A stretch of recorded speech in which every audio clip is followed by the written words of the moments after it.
On entend toujours ces deux théories. La France est un État-providence, ceux qui vous disent, regardez, c'est ultra-libéral.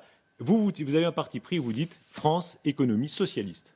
Écoutez, ce que je vais vous dire là va à l'encontre de tout ce qu'on peut penser, enfin de tout ce qu'on entend généralement. Et c'est pas le produit du jus de crâne de quelques universitaires, c'est le travail de l'INSEE.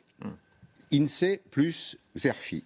2/3 des Français, écoutez bien ça, 2/3 des Français reçoivent plus en prestations sociales et en services publics qu'ils ne versent d'impôts, de taxes et de contributions. Donc c'est la démonstration parfaite que la France est une république sociale et redistributive.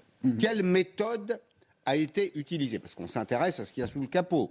On veut savoir quelle a été la méthode utilisée par l'INSEE. Vous savez que la population, elle est divisée en déciles du revenu.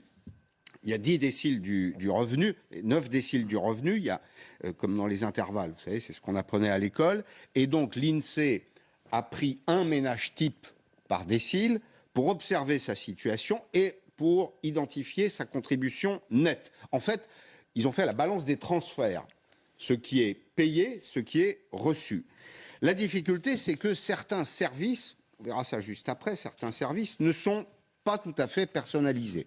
Ce sont des services collectifs, l'éducation, la justice, la santé. Et donc, les experts de l'INSEE ont évalué les services collectifs par ménage, si vous voulez. Police, éducation, justice, tout cela. Et ils ont donné un prix à chaque service. Et donc, ils ont abouti à la conclusion qu'on vient de voir. Là, il y a en France un revenu moyen qui est de 42 800 € par an. Les 10% les plus pauvres, c'est le revenu primaire, c'est ce qu'ils gagnent, avant redistribution. Les 10% les plus pauvres gagnent 12 000 € par an. C'est quelqu'un qui est au SMIC.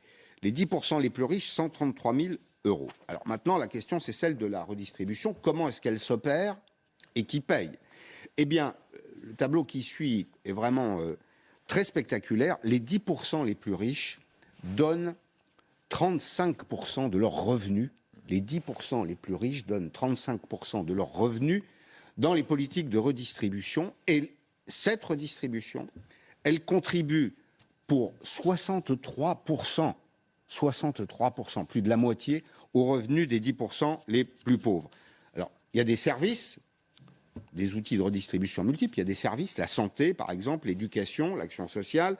Vous avez aussi la redistribution monétaire, parfois sous forme d'allocations logement, d'aides diverses.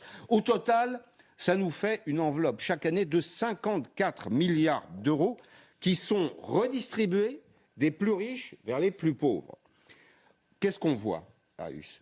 On voit que l'action publique, en réalité, elle contribue très largement à la redistribution. À partir du 7e décile de revenus, c'est-à-dire au niveau des revenus les plus élevés, tous les ménages contribuent beaucoup plus qu'ils ne reçoivent. La politique de redistribution, c'est un outil de redistribution avec un ratio de 1 à 3. Vous avez des revenus primaires, après redistribution, ratio de 1 à 3. Imparable donc, absolument imparable. La France n'est pas un pays libéral.